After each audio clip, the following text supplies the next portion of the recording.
నా వరకు నేను ప్రత్యేకించి నేను వ్యక్తిగతంగా చేసింది ఈ సినిమాకి అపార్ట్ ఫ్రమ్ యాక్టింగ్ కాంట్రిబ్యూషన్, నేను ఏ సినిమా చేసినా ప్రతి సన్నివేశంలోనూ ప్రతి సాంగ్ అండ్ డాన్స్లో కూడా కొన్నిసార్లు నేను చేయలేక, నేను ఒక రిలక్టెంట్ యాక్టర్లో ఎలాగో టెక్నీషియన్గా కూడా నాకేంటంటే సుస్వాగతం సినిమాలో నన్ను తీసుకెళ్ళి వైజాగ్లో బస్సు మీద ఎక్కించి డ్యాన్స్ చేయమన్నారు.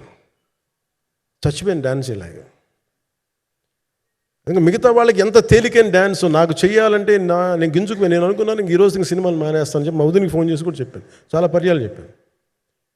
అలాంటి అందుకని నాకేంటంటే సాంగ్ అండ్ డ్యాన్స్ కూడా నేను ఎలా చేయగలను దానికి అనుకోగా నేను ఎత్తుక్కుంటాను.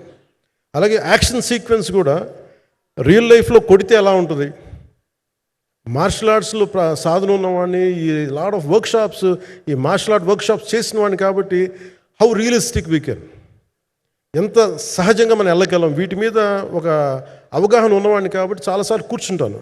కానీ ప్రత్యేకించి ఈ 20 minutes లాస్ట్ సీక్వెన్స్ ఇది 2 partsగా ఎలా అయింది అంటే,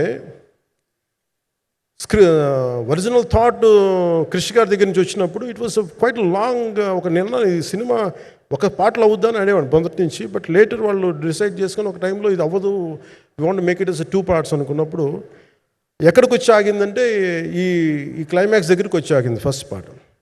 సో చెప్తున్నప్పుడు నాకేమనిపించిందంటే how else we can take it, how else we can scale it up. So దానికి నేను కూర్చొని నాకున్న ఈ మార్షల్ ఆర్ట్స్ కానీ బేసిక్ యాక్షన్ కొరియోగ్రఫీ నా ప్యాషన్ కాబట్టి ఈ పర్టికులర్ డ్రామా,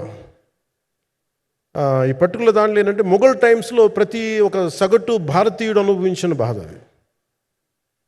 ఒక యావరేజ్ సగటు భారతీయుడు మొఘల్ కాలంలో అనుభవించిన ఒక ఒక situation.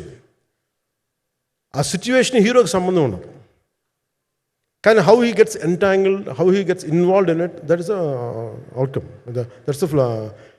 That he's been captured. So దీన్ని ఒక 57 days మేము చేయగలిగామంటే, ఆ రోజు నాకు కనుక